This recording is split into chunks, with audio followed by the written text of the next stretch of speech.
On the cold Bene Gesserit home planet Wallach 9, under a transparent dome built for this meeting, members of the conspiracy gather to make their plans against the Emperor. Among them is Scytale, a Tleilaxu face dancer, who finds himself torn between his mission to overthrow Muad'Dib and his strange empathy for him. He is a genetically engineered shapeshifter that can almost perfectly mimic the appearance of an individual. On his left sits Reverend Mother Gazalin Mohayim, the ruler of Wallach 9 and a key figure within the Sisterhood.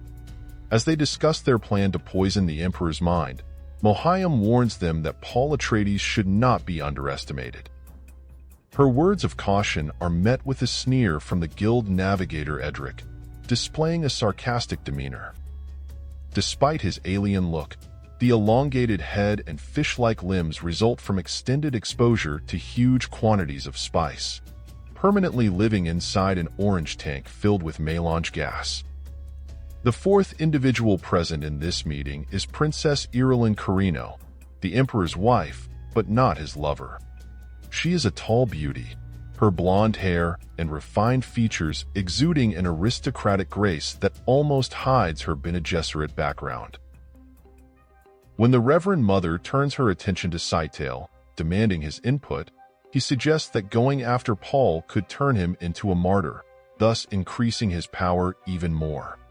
Scytale is very good at manipulating the dynamics of the group, adopting a harmless, cheerful appearance that invites others to underestimate him. His mocking tone irritates Mohayim, and she looks away, thoughtfully gazing at the snowy landscape. Edric then intervenes and starts to question Scytale's loyalty to the conspiracy.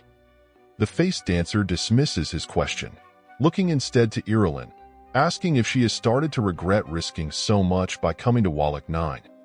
Moving away from the foul-smelling orange tank, she replies that this trip was probably a waste of time. Aware that she is disgusted by the Guild Navigator, Scytale explains that without Edric's presence, Muad'Dib's prescience would reveal their intentions. When Irulan questions the scope of his powers, Edric replies that prescience is complicated. He can witness the ripple effects of Paul's actions, but remains blind to Paul himself.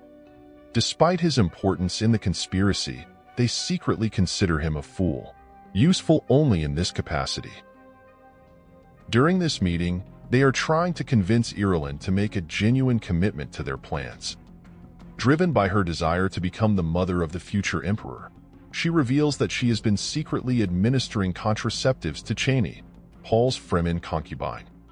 They use her ambition as leverage, almost threatening that Paul could discover what she's been up to if she doesn't join them. She turns her attention to Scytale, mentioning the Tleilaxu Code of Honor, and she wonders if she is the victim here, to be sacrificed whenever necessary for the benefit of the conspiracy. The face dancer is amused by her question, and Edric then tells her that whether she likes it or not, she is already on their side, noting her role as a spy on the imperial household on behalf of the Bene Gesserit. Irulan thinks that joining them is her best chance to achieve her goals, but she is still unconvinced that their plans can actually bring down the Emperor. She knows how powerful Paul is. He is a messiah for the Fremen legions, and has absolute control over the Khazarit, his religious civil servants. Even though this seems like an impossible mission, Mohayim points out that Paul and his sister Alia, powerful as they are, remain only human, and they have their weaknesses. They discuss the possibility of using Chom as leverage, or maybe Lady Jessica, a name that triggers the Reverend Mother, who calls her a traitorous bitch. Edric starts talking about how every religious and political argument boils down to the question of who wields the power. He continues to explain their plan to bring back Duncan Idaho, the former swordmaster of House Atreides, who was killed by the Sardaukar forces. To give an idea of what this resurrected figure might look like, Scytale shifts his form into that of a slender man, embodying the image of the new Duncan. A Sardaukar commander had preserved Idaho's body, thinking of reviving him as an instructor for his troops, and eventually decided to send it to Bene Tleilax to create an artificial copy in their axolotl tanks. Irulan remarks that her father had never shared this information with her, But Edric continues that the Sardaukar commander and his troops were killed before they could deliver the message to her father. The only means of transportation is through a highliner, and when the guild learned of this Gola, now called Hate, they bought it from the Talaxu as a gift for the emperor. A heated exchange sparks between Sightale and Mohayam when she finds out that the Bene Talax had already created their own Kwisatz Haderach, designed to self-destruct before he could fully become the opposite of his intended purpose.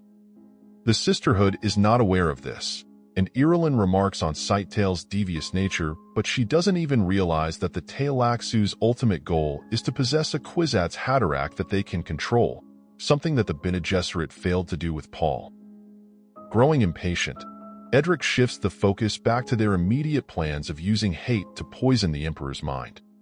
Irulan wonders what are they going to do about the Khazarit and Chom, but Sightale assures her that both will eventually fall in line. The face dancer also explains that Hate has been trained as a Mentat, and he will be able to get close to Alia and charm her, as she will definitely be attracted to him. Should the Emperor ask the Gola about his real purpose, he'll give a truthful answer. This honesty would give Paul a chance to decline the gift, but it's precisely this opportunity to walk away that would push him to embrace it. Edric hopes to somehow learn the hidden process behind the spice cycle, a mystery with immense value for the Spacing Guild and the Bene Gesserit. The guild has already stockpiled huge quantities, but the spice forms the backbone of the Empire's economy, and discovering how it is produced on Dune is the key to breaking the Atreides monopoly. It's quite evident that the Bene Gesserit, the guild, and the Bene Talax do not really trust each other, but they agree that they must work together to end Muad'Dib's empire.